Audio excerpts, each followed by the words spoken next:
As the United States announced last year it would host the 2022 Summit of the Americas, officials hoped the event would help repair Trump-era damage to relations and reassert U.S. primacy over China's growing influence in Latin America.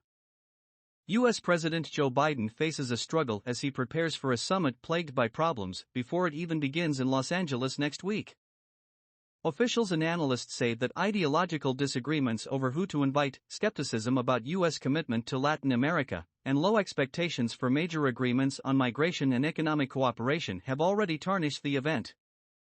According to Andres Rosenthal, a former Mexican deputy foreign minister, the Americans misread the situation in failing to anticipate there would be a fuss over who would attend.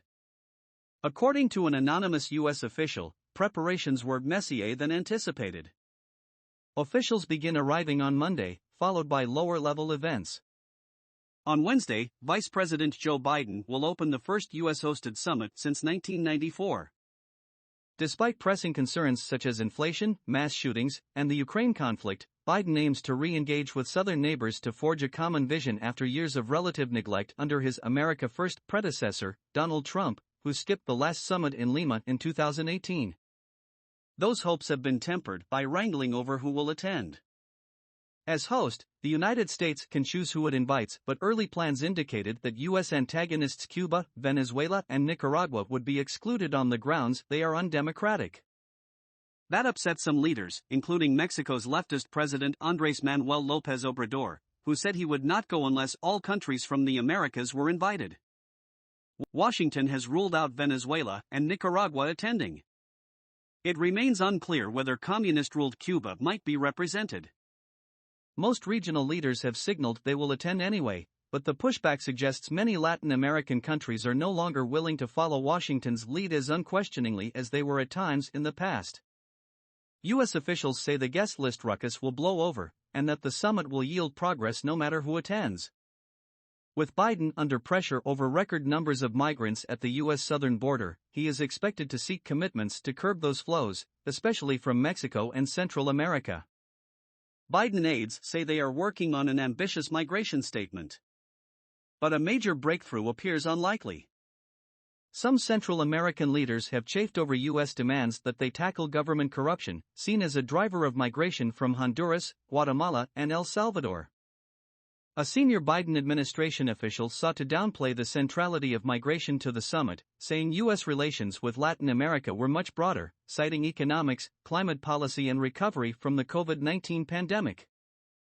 Biden officials also want to make the case for sticking with Washington as Latin America's main economic partner to counteract inroads by China. Expert witnesses at a recent U.S. Senate subcommittee hearing on the summit chided the administration for not doing more to improve relations with the rest of the Americas. The region is polarized, COVID-19 has laid bare public health and economic challenges, democracy is in retreat, said Rebecca Bill Chavez, head of the Inter-American Dialogue. And global rivals are making their financial and political presence strongly felt. Eric Farnsworth, vice president of the Council of the Americas think tank, wants to see a regional trade initiative similar to the one for the Indo-Pacific Biden announced during his Asia tour in May. That would likely face U.S. protectionist pushback. The Biden administration is targeting regional initiatives to bolster nearshoring of supply chains, including medical equipment, and to expand internet and clean energy.